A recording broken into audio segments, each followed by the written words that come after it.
A Milwaukee man was released on $250 bond after allegedly attacking and strangling the mother of his children, was sentenced to life in prison after fatally shooting her 7 months later.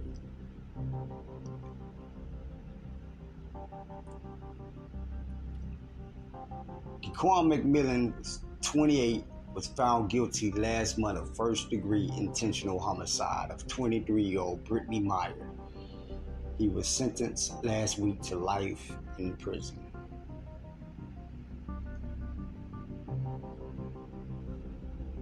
There are a few things to unpack here,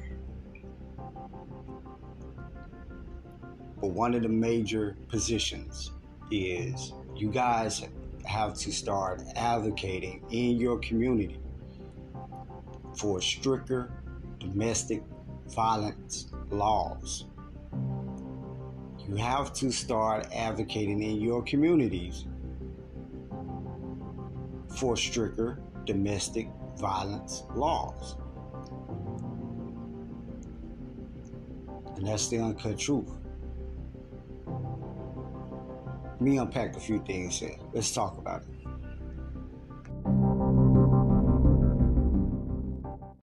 They know that every day when I'm breathing, it's for us to go farther. You know, every time I speak, I want the truth to come out.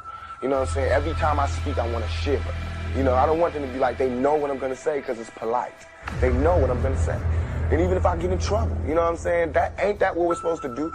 I'm not saying I'm going to rule the world or I'm going to change the world, but I guarantee that I will spark the brain that will change the world. That's our job, is to spark somebody else watching us. We might not be the ones, but let's not be selfish, and because we're not going to change the world, let's not talk about how we feel. I don't know how to feel, but I know if I just talk about dirty things out here, somebody can feel it up. So as you kind of listen to that story, you think about the victim's children, and then the victim's family. And the essence of that is this is somebody's daughter who has barely lived her life. Barely lived her life. Because life doesn't really begin until you're like 40.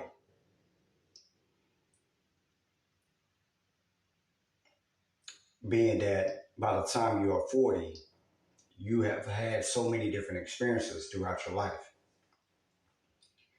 And those experiences, you take those experiences from your youth into your 40s, and you now have a rebirth, a genesis of your life collectively. You know, by this time, you know, by 40s, right, you may have lost a few people due to life's inevitable, you know, which is death. And the unfortunate is that you may have also experienced, or, you know, people in your, you know, that you know may have passed away due to violence. And it's so unfortunate that you are in that number, right? Or in that statistics of that. Because it has now growing, that statistic of crime is growing larger and larger and larger every day.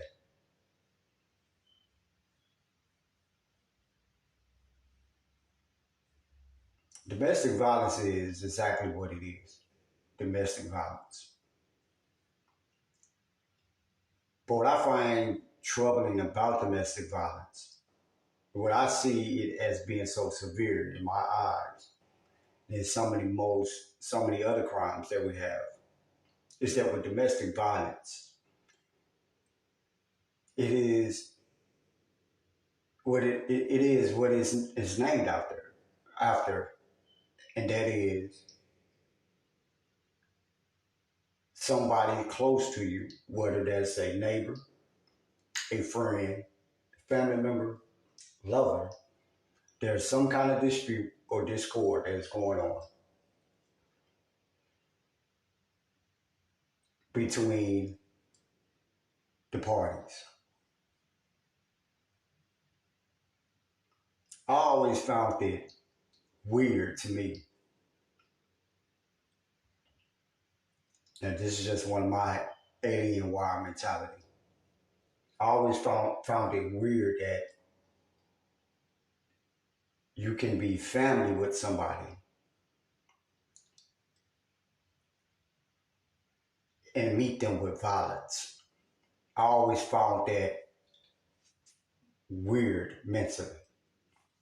I always felt that that was some kind of, there has to be some kind of mental imbalance or a certain mental place a person goes into to be comfortable with doing that, right?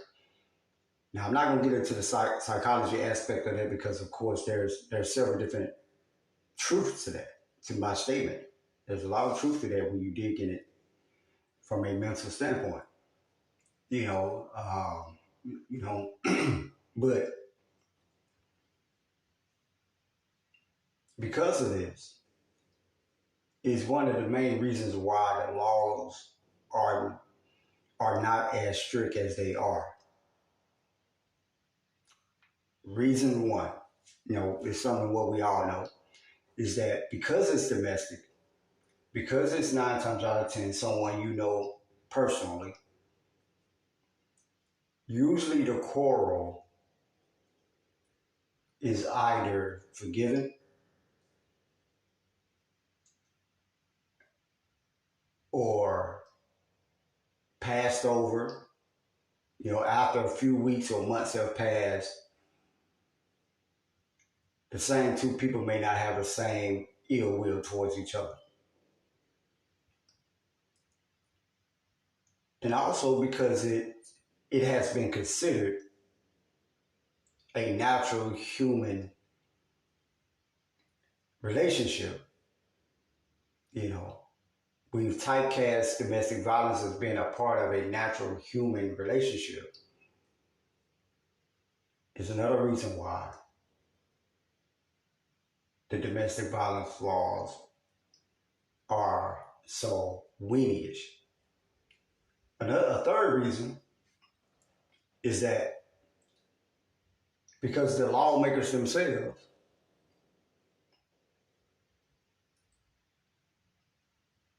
got shit going on in their houses as well, right? They have that mentality, you know. And again, it goes back to number two, and that is that this miseducated teaching about that being a human inevitable, that this is natural to the domestic relationship. Now, all of those things are compiled into European teaching, of course, European rule, European structure, and it's the way they organize and live their lives.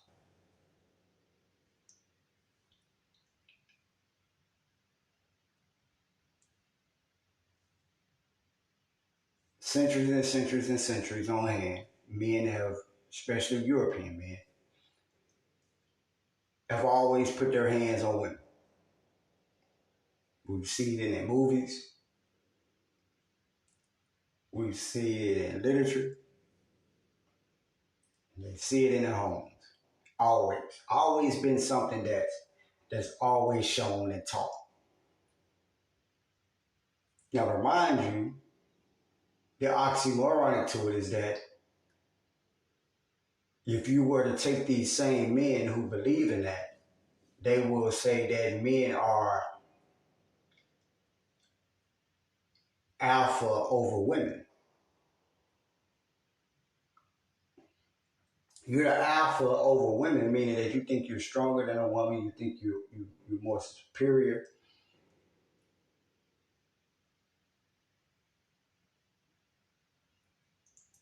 but at the same time, you have no remorse for looking down on a woman to put your hands on. And this is an ongoing thing, and it just doesn't. It's not going to ever go away completely, but it can be minimized to like the bare minimum. And that's where your laws come into place.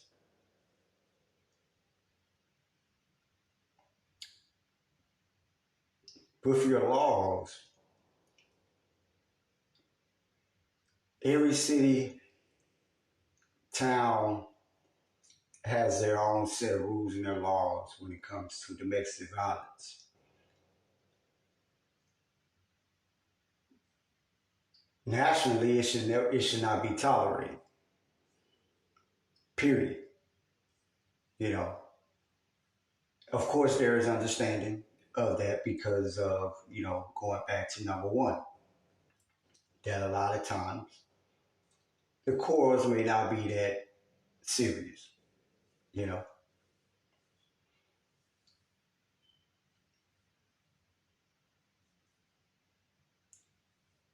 however, there's one big issue or concern that what goes along with those laws, and that is false reporting. And there's a small window of that is why the laws are also so lenient. Because there's that small chance, that small window that happens actually more often than not than we think, where a person is said to have abused or did this and did that, but in reality, they may not have done such a thing or such and such.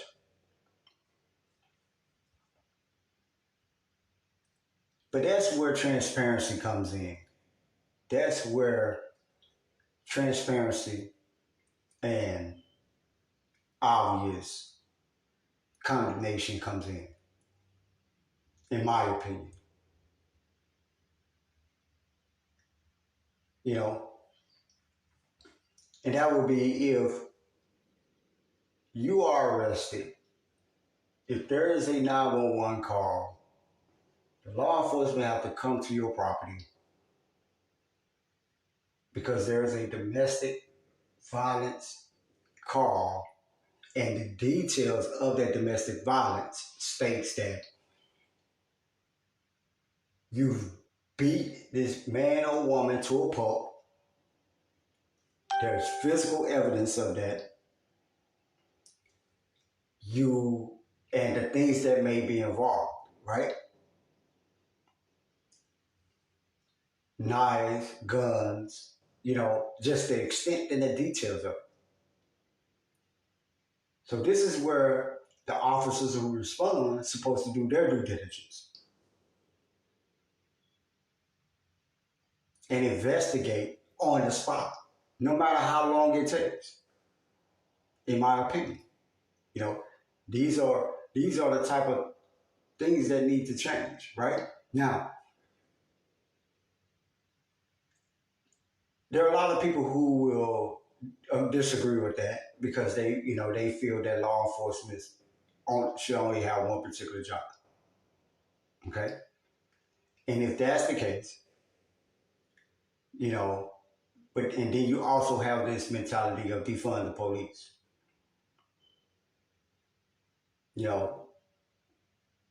Which in itself has a lot of holes in it because it's kind of in an example of what I'm getting at today about how there's no clear laws of any law that we have. There's always something so subjective, and there's counter laws that are written in place of those. And those counter laws are are there for those who don't know the law. Now, you get what I'm saying? And what I mean with those counter laws is those counter laws are the reason why domestic abusers get a slap on the wrist, which is why they're let out again, within 24 hours. Because again, most of the time, either the abuser, the victim, are not fully aware of the laws in detail.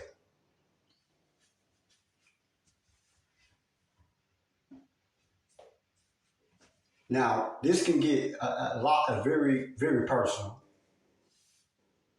because we can also talk about how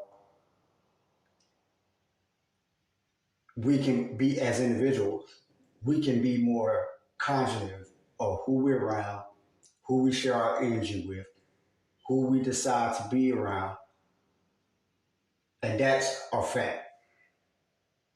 You can't leave that out. We cannot leave that out at all. We have to be very conscious of who we're around, who we share our energy with. When you're dating, you should be truly dating the individual. Dating as in getting to know the person, mind and soul, before the body. But we do that shit backwards. We get to know the body first, and we don't ever get a chance to know the soul. The mind is always 4 or 5 tiers down later, and the body takes up all the room, the physical.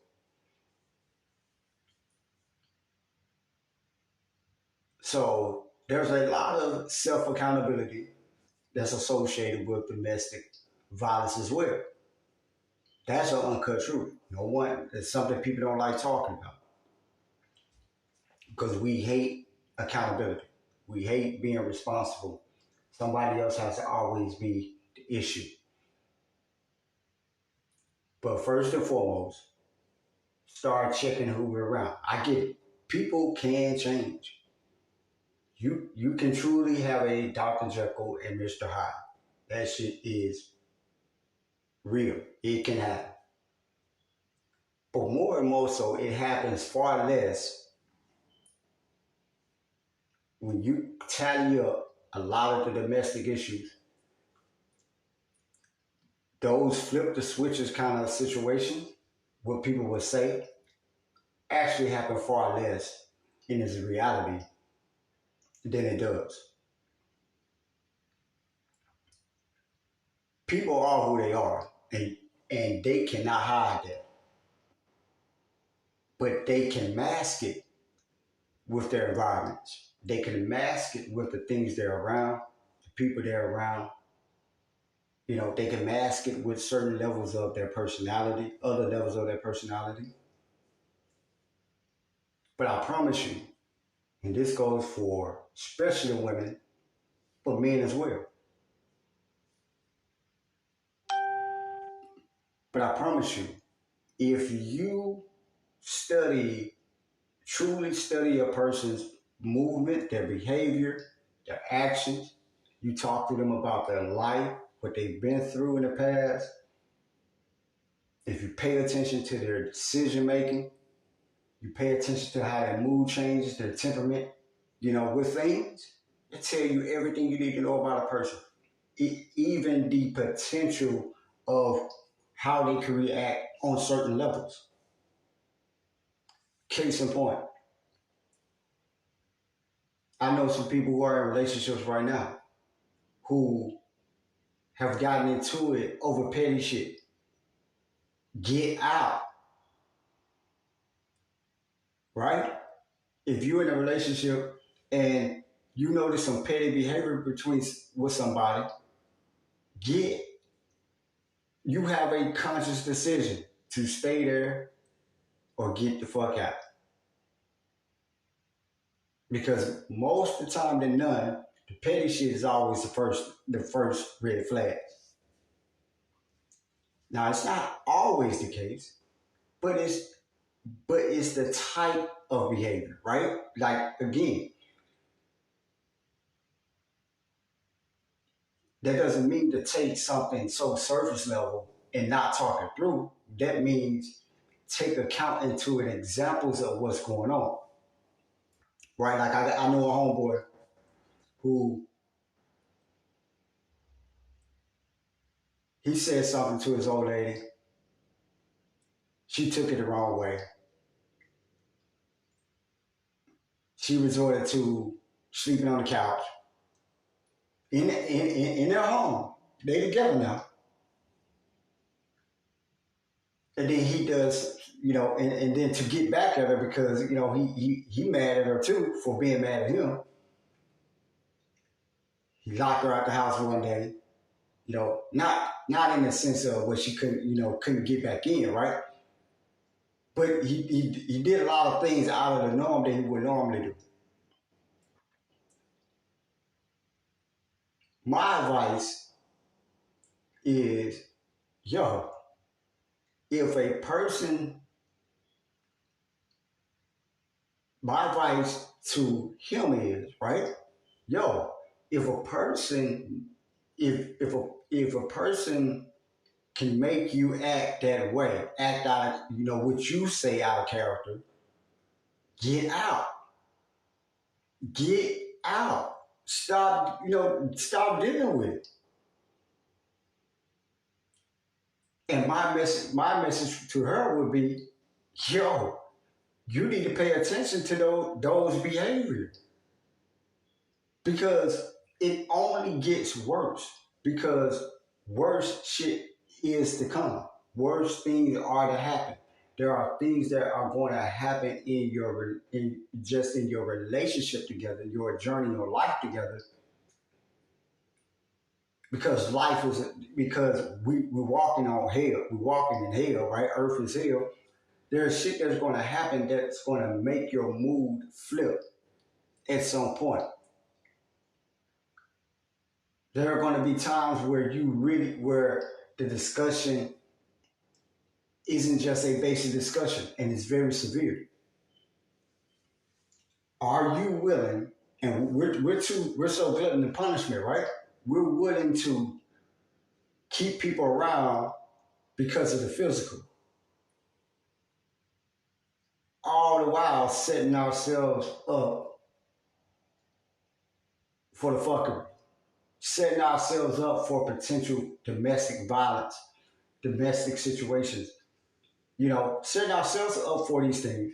And let me tell you, when it gets to a point where police gets involved or have to get involved, that person, you don't know what that person's mind is at that point, because in many cases what happens is man or the woman, they begin to visualize, how valuable their life is, right?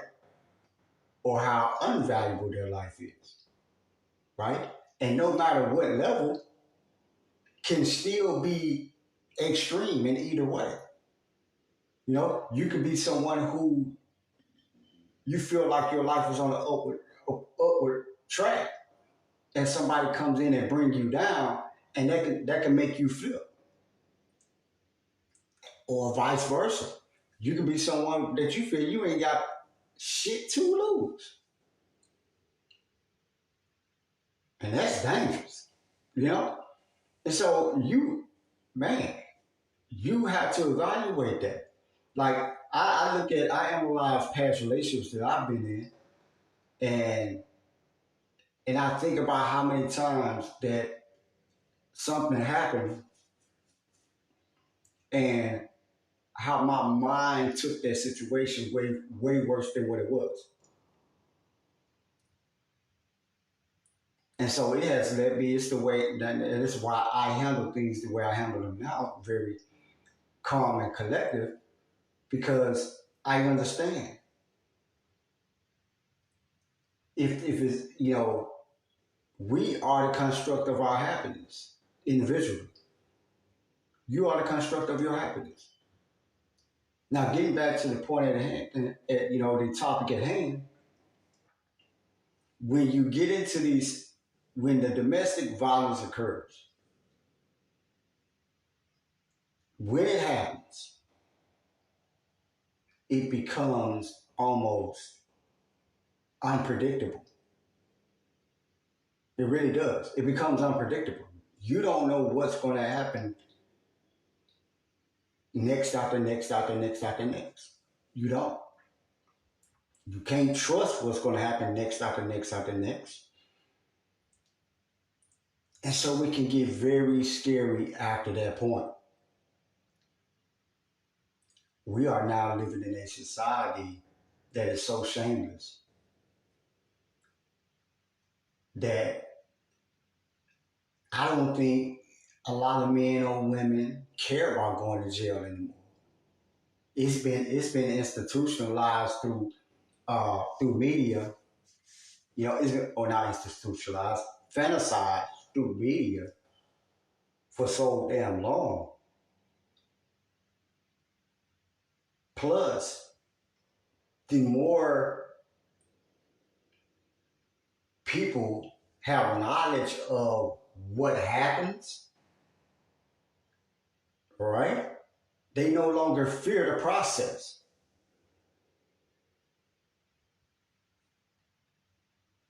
They don't care about knocking you around because they know they'll get out. And now you're at a state of a shameless, unstable mentality to where they are afraid of losing people. They don't know how to stand on their own 2 feet, don't know how to stand on their own their own emotions.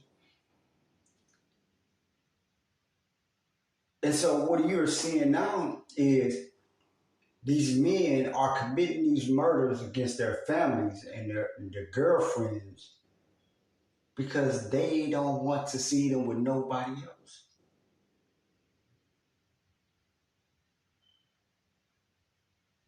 And it's a combination of the shameless mentality, the shameless personality, the shameless actions. There's a lot of things collectively to blame for the collection of that mentality. It could be, we're doing all kind of freaky shit to each other. We're doing so much shit to each other, that motherfucker be damned if you leave and go tell somebody what you've been doing. You hear what I'm saying? It's like it's that mentality. That's a part of it. Like especially when you see a lot of the young violence. Young men have always been unstable mentally. We've just generations prior, we've just been more headstrong because we had more solid foundations at home.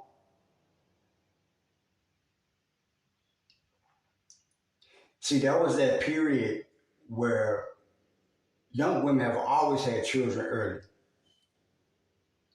but you always had grandmothers, grandparents, meatballs, pawpaws that prayed for the generation coming forward, but they also would a lot of times take up on the parenting role. And so at the end of the day, a lot of the generations that we grew up in, the decades we grew up that we born in, you still had some foundation. Even if you didn't have a mother in the home, even if you didn't have a father in the home, you had a grandparent. Our elders are passing on to the new world. You don't have Nemo anymore. You don't have Pawpaw anymore. Now, that's a combination also of a lot of other things,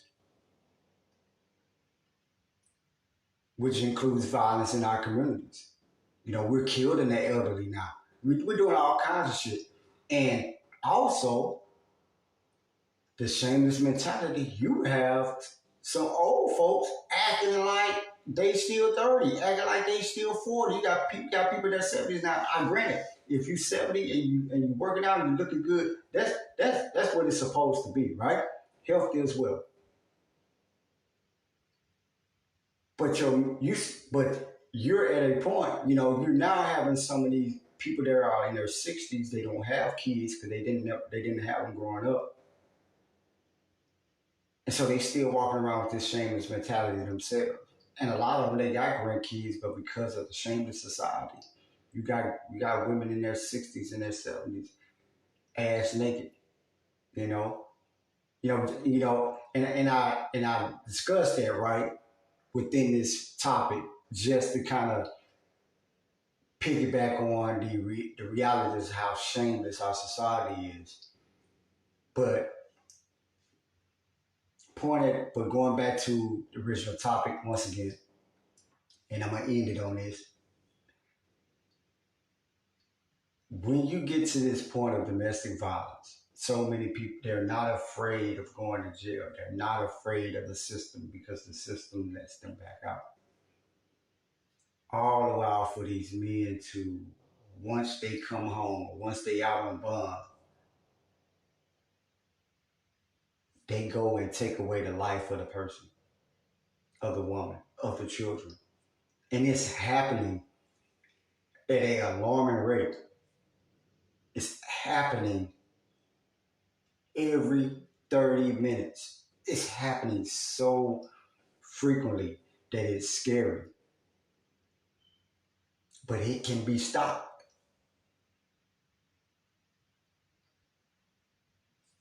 Two major things you guys can do to stop this madness. Because you can't check people mentally, right? That's an individual thing.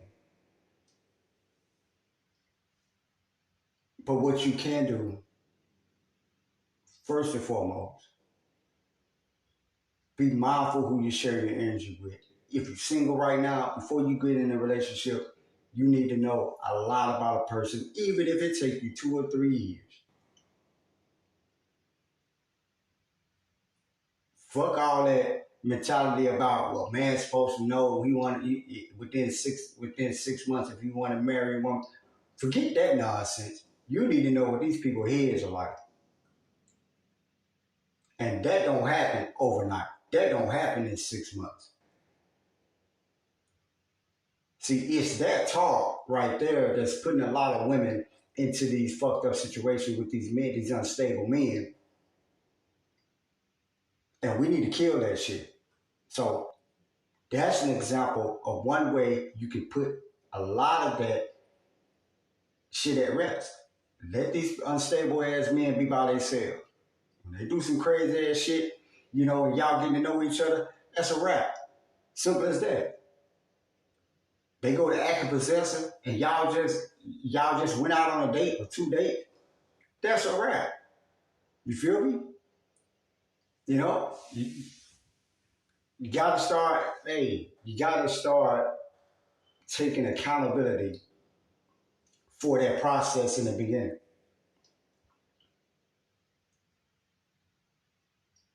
So let's just say they pull a Dr. Jekyll and Mr. Hyde on you. 9 times out of 10, you see the potion drinking, you see the changes in the person slowly. Get out. You get what I'm saying? Put it in check or put it in check. Come to them calmly and say, hey, I've been noticing changes in your behavior. What's going on? Are you okay? Get to the bottom of it, gracefully, slowly. And then if you dissect that you just can't deal with that shit or you see something worse, get out. Before it gets too deep. Straight up. If you gotta make it be you. If you gotta make it be you. You get what I'm saying? Like, hey, I ain't no good for you. Whatever you gotta do, get out.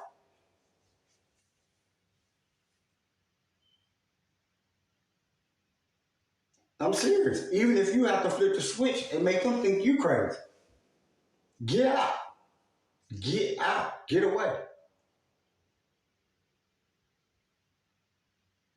But first and foremost, I need you mothers.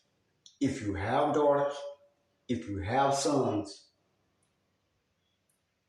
you need to start being at the front line of advocating for domestic violence laws. We are moving into a generation where women are finna start being in control in a lot of seats. That could be a very good thing or a very bad thing, depending on the demographics. But for people of color, this is our time to start holding your political leaders, your community leaders accountable.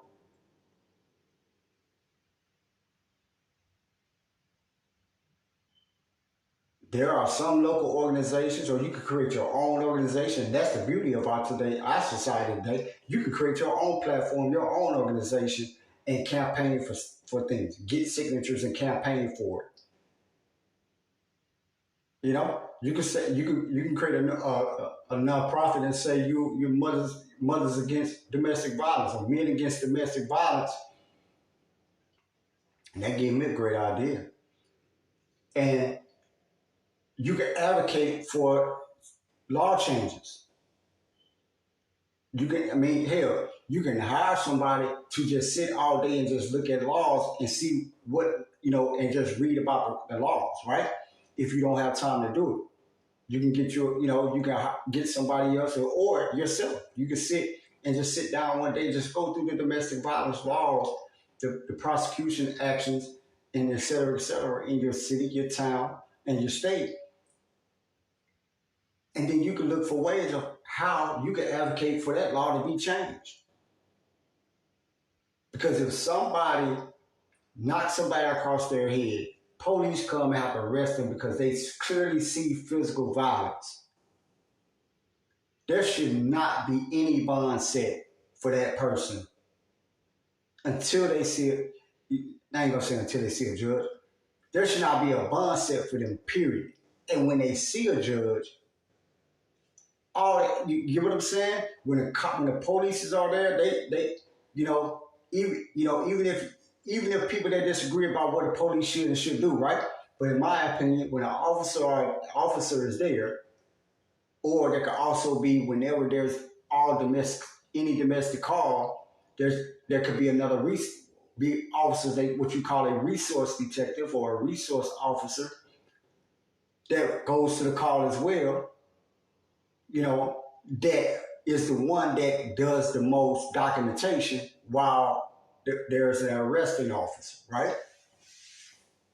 But there are details that could be done right then and there, as long as it takes. So when this person goes before the judge, it is, hey, this is what happened on this call. This is what happened. This is what was documented. This is what was seen. And at that point, that moment, that judge, the laws should be, right? And this is where the changing of laws come in at, because what the judges are going to do is going to go by what the availability of the laws they have. And so now it's at the judge's discretion, because a lot of times the judge can just go with the least effective punishment, in which a lot of times they do because of overcrowding, et cetera, right? But that shit needs to change. When you organizations or when you individually are examining those laws, the petty, the bare minimum verdicts should be erased from the books. Well, I take it back. Shouldn't be erased, but they should be categorized based off of what transpired. If it was, like a person shouldn't be in jail just for arguing. Period. I agree with that. A person shouldn't be in jail just for, hey, we got into it, but there was no physical damage done. You get what I'm saying? But if at any point a person decides they want to physically attack another person, it should be mandatory 6 months to a year. Period. Because at this point, you know, you get time to sit on your ass and realize what the fuck you did. Now, after that, it's up to the victim's discretion whether they decide to do. You get what I'm saying? And I'm saying that's the bare minimum, in my opinion, right? The bare minimum, when you physically assault somebody off the top, you should be behind jail for 60 to 90 days, period. You know, when you assault somebody, and that 60 to 90 days could be a process, right? It could be a process for whether the victim wants to prosecute or not. Like there shouldn't even be a bond even suggested until that person has sat in jail for a period of time, and that victim should have to appear before the judge, and the person doesn't necessarily have to be there, right? And the victim at the time, based off what the victim want to press charges, will determine how the judge accounts for bond and etc. after that. But nonetheless, I've seen people be in jail for contempt of court for longer days than motherfuckers be in jail for putting their hands on somebody. And that's fucked up. That just shows you how backwards we are.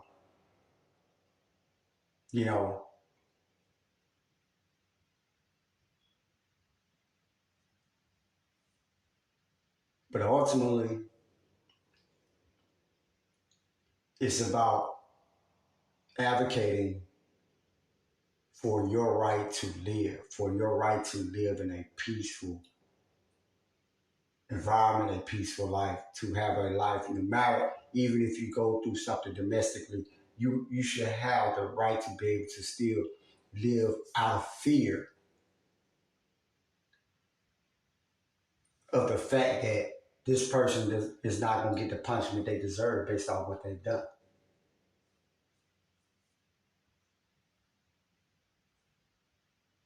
Because the way things are set up now, it's only until they kill you is when they get sentenced.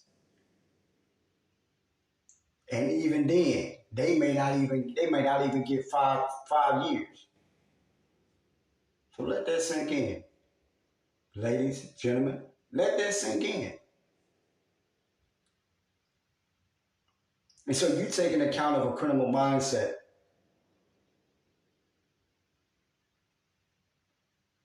I could get so infuriated with this person. I can take them away from here. I can go to jail for 5, 6 years, 5, 10 years and be out. See, the shameless society, the shameless mindset, there's too many people that's willing to take that chance. They'll take those years. They'll do those years to take you away from this planet.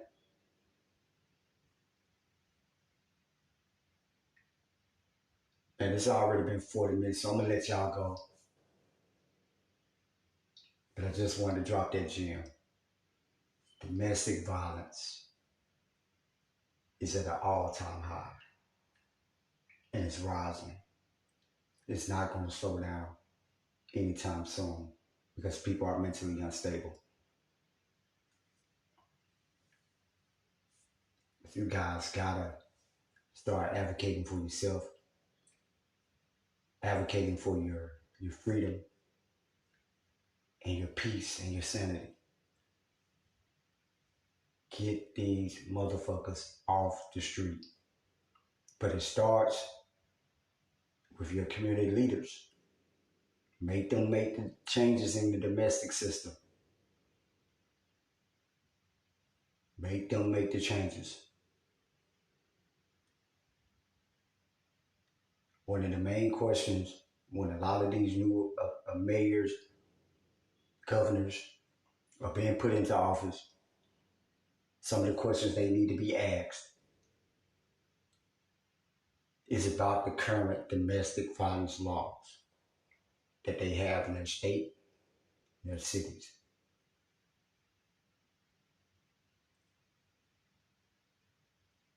Y'all be safe, man. Take care of yourself. Shame,